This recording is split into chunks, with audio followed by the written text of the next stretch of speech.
Rohan Gupta, you're of the view that this is not an efficacious idea, that this serves no purpose.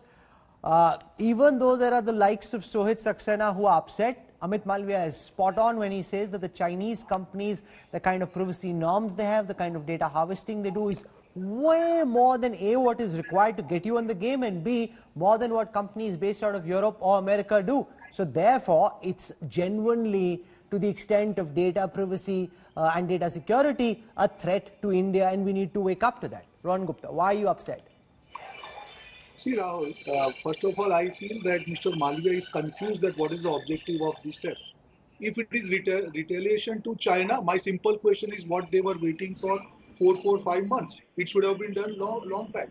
He says about internal security. Then why this app was allowed in India? So I think both the sides, his logic of banning this app is not justified.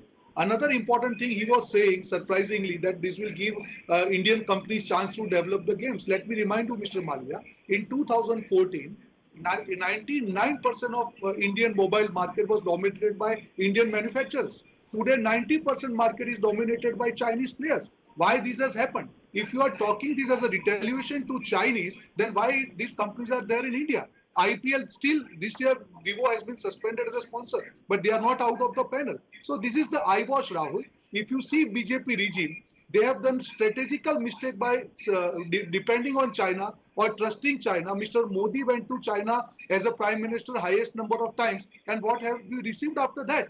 Today, Mr. Modi is not ready to believe that Chinese have entered our territory. What retaliation are we talking about? See, come on, Rahul, so, you cannot fool the country all the time. Amit Malviya, if your Prime Minister, one second, if the Prime Minister is on record having said that the Chinese haven't entered Indian territory, but I must tell Rohan Gupta that was in the context only of Galwan when the Prime Minister spoke. He didn't say it generally, but since you've asked the question, let Amit Malviya respond. What then are we retaliating to if there's no problem like your government wants us to believe? Then why is this retaliation being executed? Let Amit Malviya respond to the Congress spokesperson. Look, Rahul, I did not use the word retaliation at all. I mean, I don't know why the Congress spokesperson heard the word retaliation and where did it come from. Secondly, he was concerned about the increase of Chinese imports in India. It was because the Rajiv Gandhi Foundation, headed by Sonia Gandhi, took donations from the Chinese embassy here in India, enjoyed the hospitality in Beijing during Olympiad, and then sold the country to the Chinese. In fact, after Prime Minister Modi came in, the number of mobile manufacturing companies in India rose from 2 to 200. Left to the Congress, we would have been today standing with a begging bowl in front of China, and China would have been our masters. He's obviously disappointed that the Gandhis could not execute their plan to the end.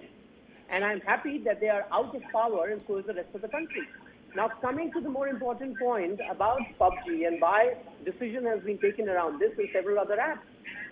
There are times in a country's history that we make decisions based on what is right for us. The Galwan Valley, or what's now happening in Pangong Tso, is not an isolated instance. These border issues have been festering for as long as we can remember. But the Congress, when they were in power, did not have the gumption to take the Chinese head on.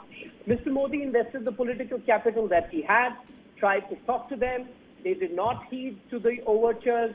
They tried to make inroads in Galwan, which was thwarted. And now the Indians are determined to take over strategic locations that are important to it along the Okay, Rohan Gupta, there comes a time when you draw a line in the sand and you say enough is enough, this much and no further, and the Indian government believes that this is it. What's wrong if the Prime Minister tries to build bridges with China? It's a reasonable thing to try. It didn't work out. Now he's ensuring that China, the Chinese army, and the Chinese economy and these Chinese companies suffer the consequences. Rahul, my simple question to you and Mr. Malviya, has Chinese entered India or not? I think this is really the whole country is watching Mr. Malviya. You are the spokesperson of the party in government and you are lying to the country. There are news that up to 1,000 square kilometers Chinese have entered our territory and you are lying to the country. Then what are you reacting to?